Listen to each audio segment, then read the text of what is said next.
ایک بات دلیل کی ہے اور ایک بات بلا دلیل کی. حضرت تھانوی کو کسی نے کہا کہ مولوی کو کوئی نہیں مانتا،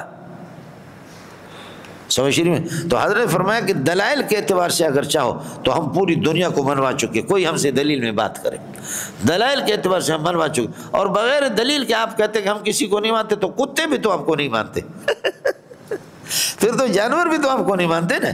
لیکن ان کا نہ ماننا بلا دلیل ہے. آپ اگر ہمیں مولویوں کو نہیں مانیں گے، بلا دلیل نہیں مانیں گے. دلیل کی بات کرو تمہارا منہ توڑے. علامہ شبیر احمد عثمانی رحمۃ اللہ علیہ فرماتے ہیں کہ یہ جو گریجویٹ بیرسٹر، یہ جج مج بج پج پج، فرمایا صرف ABCD کا فرق ہٹا دو، ہم ان کا منہ کالا کر کے ان کو چھوڑ دیں. فرق صرف ABCD کا ہے. ان کو کیا پتا؟ کچھ بھی پتہ نہیں.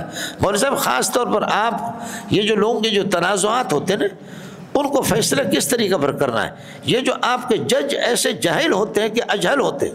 میں نے خود بوڑھے بوڑھے ججوں کے ساتھ یہ بات رکھی ہے کئی دفعہ مذاق کر کے کہ بھائی ایک چیز ہے، اس ٹوپی کے دعویٰ میں کر رہا ہوں کہ یہ ٹوپی میری ہے، دوسرا ساتھی کہتا ہے کہ ٹوپی میری ہے.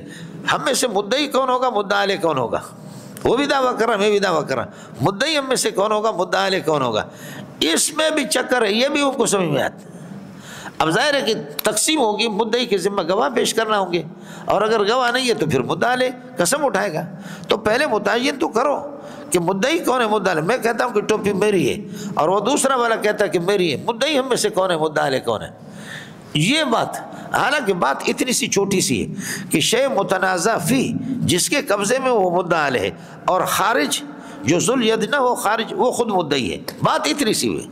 لیکن ان کو یہ معلوم نہیں ہے کہ متنازع فی شے جس میں دعویٰ ہو رہا ہے وہ کس کے. اور کبھی بعض دعووں کے اندر ایک آدمی مدعی بھی بنتا، مدعا علیہ بھی بنتا ہے. پیالے والی آیت میں آپ کے سامنے گزرا تھا، استوا بدغا دغا. پیالے والی آیت میں نے آپ سے عرض کیا تھا، ایک دفعہ اللہ قبلہ کرے تمیم اور عدی نے قسم اٹھایا.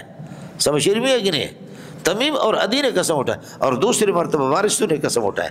آپ کو دونوں چیزیں میں نے آپ کو بتا دی تھی. لیکن ان حضرات کو اتنا سا بھی پتہ نہیں. مولوی صاحب سمجھے، ان کو اتنا سا بھی پتہ نہیں.